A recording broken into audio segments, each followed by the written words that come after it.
this series of videos of transgenders around the world from all countries, races, and religions. I use this map right here as a base to prepare myself for some of the amount of heroism or tragedies that I would have faced in my research of transgenders around the world. I was kind of prepared for what was happening in Russia, but I didn't realize how extremely poorly that they were treated over there. Then I was prepared for the worst in the Middle East. This red blotch here. When I read further into this, I quickly realized that there was a grossly stark contrast between the transgender community from Russia and that of Iran. In Iran, on the surface, it would seem that they are treated like royalty. However, lesbians and gay people, or homosexuals in general, are the ones being slaughtered. So it's okay to be trans but not to be gay? Is this confusing anybody? Well, as it turns out into further research, the Islamic culture allows everything, unless there's a law against it, or there is an outcry against it, or strong opinions to oppose for it. It was astonishing to me that it is true that Iran is one of the top countries who do the most trans reassignment surgeries in the world. Even as far as the Iranian government to prepare and pay for the procedures themselves by the Iranian government itself. That's all fine and dandy. But proper trans medical care over there is pretty much non-existent.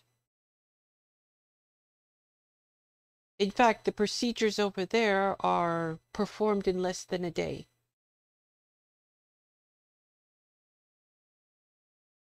Most die from bleed-outs over there. And those who survive often are left with deformalities and scars. Like Japan, some procedures are performed within the country, but most are performed in Thailand. Suspicious.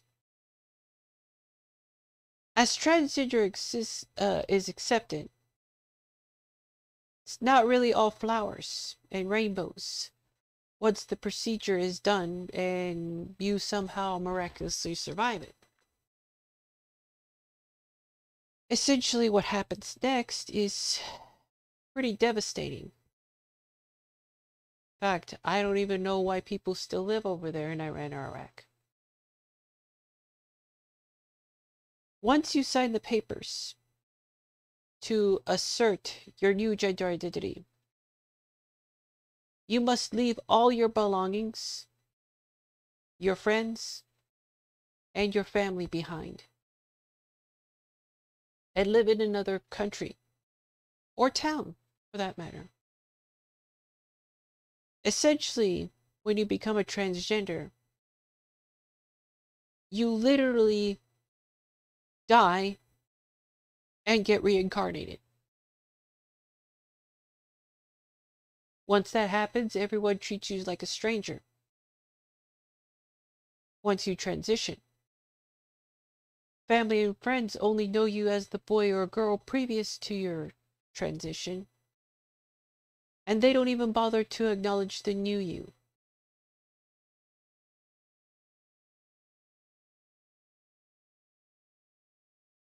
So, in stark reality, is transgender even really supposed to, is really supported like it's supposed to be?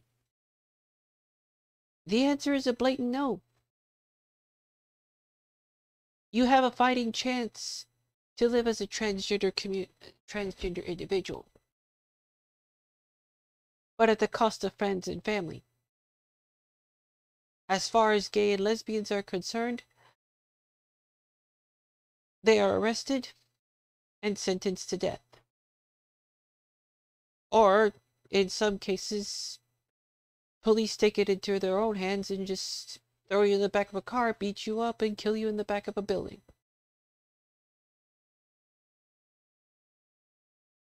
It's a tricky, manipulative, blasphemous tactic to weaponize the Quran.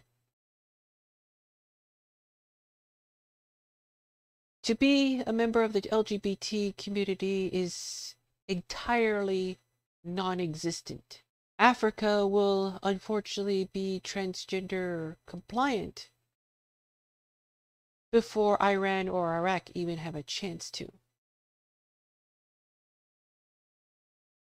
Who knows? Maybe it will be the next generation. Maybe the next millennia. This question has been bugging me ever since I did this research. And I took a look at this map.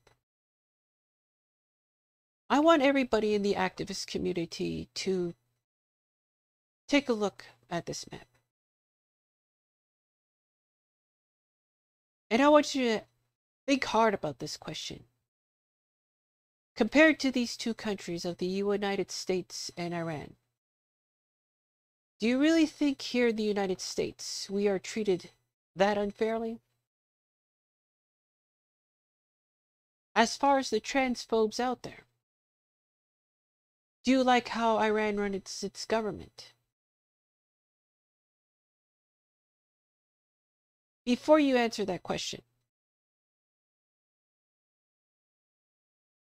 I want you all to take a really big deep dive into the history of Iraq and Iran, specifically between the years of 1985 and 2010. And I want you to pay close attention because the stuff that those two countries that I have seen coming from the leaders over there at that time will completely leave you speechless. I know this video was a bit strange and a bit short. What can you say about a country whose LGBTQ community is non-existent? This video was completely depressing. And this coming from a goth punk person. Requiescat in pace, my lovelies.